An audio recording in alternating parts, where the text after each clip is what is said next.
Alrighty, welcome everyone. So, for those of you guys who are familiar with the course, obviously this is our first PowerPoint. I'm adding these on retrospectively in 2020 as a result of online learning for COVID-19. So, if you're looking at this post 2020, this might be the first one that you're looking at. So, do not worry if it appears like it's getting uploaded in a jumbled order.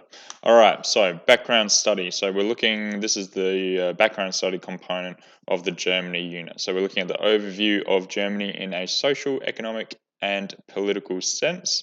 We're looking at the post-war settlements and treaties, so the Treaty of Versailles. And again, that should be a capital. And we're looking at the aims and goals of the Weimar Republic. So the Weimar Republic is the, the state that existed after the German Empire in World War One. So pre-World War One Germany. So they had a relatively late industrial revolution compared to the rest of the world, or compared to the UK at least, which meant that the technology that they had access to was significantly better. So they had better machines, they had a better kind of production line. And by 1913, you'd started to see more production of raw materials and infrastructure coming out of Germany than you did in Britain. And we've got these three key themes: so militarism, imperialism, and nationalism. I would like you guys to define these. Get definitions that work for you. Don't just go to Google and type in militarism, define, and then just copy and paste it in. That's not going to work. What I want you to do: read it, find it, turn it into a way that's easier for you to understand. Okay, so I want you to go through and get those definitions. Spend maybe about 10 or so minutes. Find a specific example for each one of those terms as well. It doesn't have to necessarily be a historical example. You might find one today. So perhaps you could look at the nuclear arms race, or some of Trump's new policies with regards to Space Force or something like that. So militarism, imperialism, and nationalism. Find an example. It can be contemporary or it can be historical. What we're looking at right here is a map of the German colonial empire. You'll notice that I have also got a little bit of a highlighter around there because the German colonial empire controls a whole bunch of these tiny little islands over here. You can see they control a number of African states there, and they've got an empire that reaches all the way over to Russia. Moving on. What we've got here, if you know your history at all, you will know this is a map of the Allies, which are in, the green, versus the Central Powers. So remember, during World War One, they're known as the Central Powers. It's not the Axis powers, it's the Central Powers. And so you've got the Central Powers, and you can kind of tell that because, oh, look, they're right in the center there, okay? So the Central Powers include the Austrian-Hungarian Empire, you've got the Ottoman Empire, and you've also got Bulgaria in there as well, and obviously Germany. Central Powers lose World War One, okay? So they've got the armistice at 11 a.m. on the 11th of November 1918, so that's why you've got the minute of silence at 11 a.m. on the 11th of November, so it's 11, 11, 11. Yeah, 11 a.m. Yeah, 11, 11, 11. Okay, anyway, so the armistice is like an agreement of peace, or it's a truce. Germany and the Allies are completely exhausted. They're relying on conscription. They lost their main kind of fighting force. They're getting young guys. They're getting old guys. They're getting people who are not necessarily experienced in combat. So they weren't actually in a position to continue fighting at all. And you'd start to see a slight shift. So the German military generals, they started shifting the responsibility of the loss onto the civilian government. So the military, while this was kind of happening, were kind of like, oh, it's nearly your fault for kind of making us lose, despite the fact that, it's probably a combination. And also the fact that by the end of the war, America was pouring in 10,000 soldiers every single day into France. All right, USA was in the war for 1 year, and by the end of that 1 year, they had 1 million soldiers in France, or in the war. Sorry.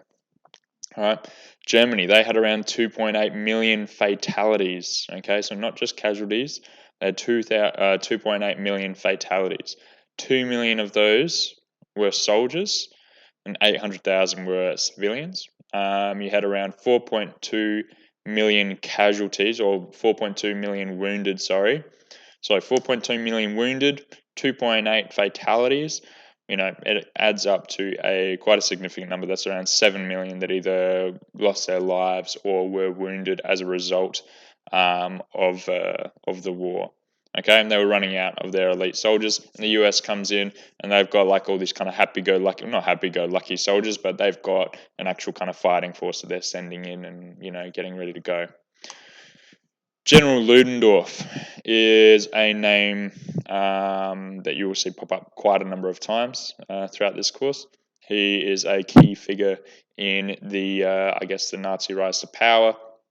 What I'd like you guys to do is make sure you take note of that name, all right? And he's the guy who's actually told the German parliament that they were in danger of losing. And then you've got President Woodrow Wilson from the United States. He comes in and he offers peace if the Kaiser surrenders legislative powers and increased the Reichstag, so the German parliament's power. And you've got, soldiers refusing to fight. You've got mutinies. You've got civilian results. And then the Kaiser, so Wilhelm II, as soon as any leader loses the support of the army, it's basically game over. So Wilhelm's lost the support of the army, so he's fled. He flees to Holland on November 10th, and then there's an armistice literally one day later. Okay, so you get the Weimar Republic. Okay. This is a period of Germany. This is the name of, Germany from 1918 to 1933. And they go through a huge amount of issues. So they go through economic struggle. They go through massive hyperinflation. They also go through, the Great Depression as well. And they get hit pretty hard with that. They see a lot of political turmoil. They see social isolation. They see food shortages, societal hardships, and then also on top of that, the Treaty of Versailles. So just having a look over here, I'll just change over to a pen real quick. Looking over here, you can actually see this woman, she's burning money. She's burning that money because at this point during hyperinflation, it's cheaper to burn old money than it is to buy wood. All right, so what this is going to move us on to our next kind of task. What I'd like you guys to do, create a small timeline of the events listed here. So it's already in a timeline, but what you guys need to do is write, 1 to 2 sentences, or probably ignore that. Let's get rid of that. And we will go with about 2 to 3 sentences on what each of these events were. Okay, so we're only going up to 1925. So there's only, 1, 2, 3, 4, 5, 6, 7. There's only 7 events. So you're only, only writing, a handful of sentences. And maybe all up, probably 3 paragraphs. Try and get some photos and stuff like that coming through as well. So you've got the Spartacist, so we've got World War I ends. You got the Spartacist uprising, you got the Treaty of Versailles, you got hyperinflation, you got the Munich Putsch, and you can see this guy over here. This is where Hitler kind of first rears his head, to the public, You've got the Dawes Plan, and then you got the establishment of the SS, all right? For those who don't know, a putsch, so a putsch over here. A putsch is a violent attempt to seize control. It's like a coup. It's like an armed coup. Spend as much time as you need formulating this timeline, and we'll move on. So just pause the video now, and we'll come back to it when you're done the timeline. Okay, so examining political strife. So initial stages of the post-war, the Weimar Republic's got 12 major political parties. So you compare that to Australia, where we've got 2 major parties and then a handful of minor parties. They have 12 major ones. So they've got the Communists, who are the KPD. You've got the Social Democrats, which is the SDP. And those 2 parties make up the bulk of the left wing. Okay, and they use a proportional voting system. So 20% of the votes means that you get 20% of the seats in Parliament. which is similar to how our Senate works, I guess. Um, However, it's not the absolute majority that we need in let's say the lower house in Australia. What I'd like you guys to do is spend about 5 minutes looking up, okay, who makes up the centre and the right wing party. So I'd like you guys to have a little look at that. You can obviously tell the Nazi Party is going to be one of those parties, but I'd like you guys to find out what are some of the other political parties that make up the right wing and the centre party. Alrighty, so party ideologies. So due to the voting system, more political parties could be represented. So again, you only need a really small amount of people to vote for you, and you actually get into power. Okay, this means that they'll establish themselves on more ideological lines of policy rather than for the greater good kind of stuff. So what I'd like you guys to do is just work on this last question just here. So if you've got a large amount of parties, will it be easier or harder to pass legislation, and why? Okay, so take a moment to pause it, formulate your idea, and then get back to me.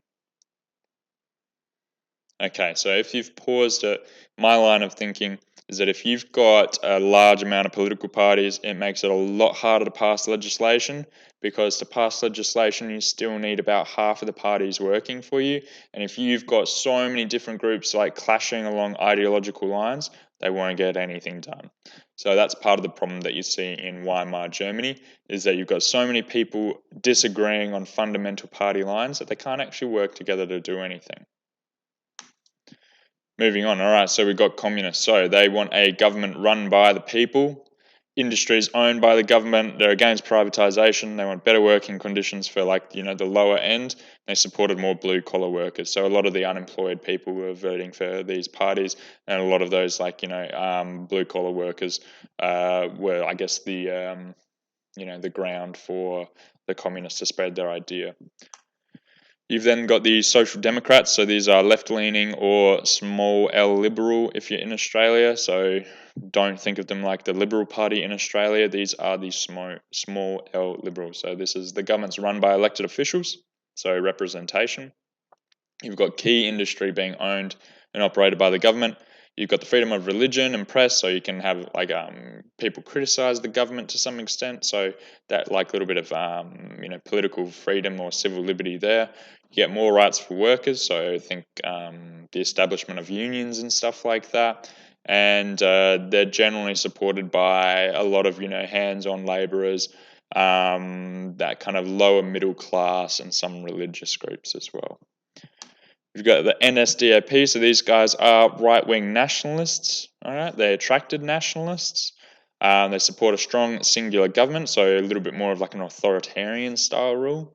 They promise glory for Germany once again. They want the nationalisation of business, and only people of German blood should be allowed. Now, if you get through this and you look at the NSDAP and you say, they sound a little bit familiar, you would be right. So these guys are the Nazi Party. So this is their I guess their actual kind of name. So that's the National Socialist German Workers' Party, which is what this one is. And they want the Treaty of Versailles cancelled. They want to expand the army. They want more land. Okay, they want one party to control everything. They want the rearming of Germany. They want back privately owned industry and put it into the governments. And they come up with a 25-point plan as well. What I'd like you guys to do is look up, and you can just copy and paste this one, so it should only take you about a minute or so. What you can do, just copy and paste the 25-point plan into your notes, and have a little read through so you're aware of what they're actually after, and then we can go from there. All right, the last slide that we're going to be looking at today is the Free Corps. All right, super quick, super easy research task. So I want you guys to find out, okay, who were the Free Corps, what kind of people, so what positions of employment did a lot of their group kind of make up? Were they, singers, or were they painters, or were they ex-soldiers, or were they accountants? What kind of people made up the group? And I'd like you guys to figure out what were their goals, and also what kind of political alignment did they have. So think of that last one, political alignment. I'll just quickly I can't just chuck it in there. That's all right. Political alignment. And spend maybe about 10 or so minutes on this one as well. Okay, so if you're finished pausing it and you've got back after researching about the Free Corps, you'll know that most of the groups made up of veterans, or a lot of the groups made up of veterans, and they believed that the military hadn't lost, that it was the government's fault. They were a little bit worried about Russia and the communists coming in from the east. They're generally conservative, generally nationalistic, a little bit anti-Semitic, very anti-communist. Because remember, the Germans were fighting the Russians, and now the Russians are communist. All right, so they're kind of still very anti-communist, and these are exactly the kind of people that Hitler appeals to. All right, in fact, one of the members of the SA, so the stormtroopers, was actually a member of the Free Corps as well. Anyway, that will do us for today. Thank you for paying attention and working through, and I will see you guys next time.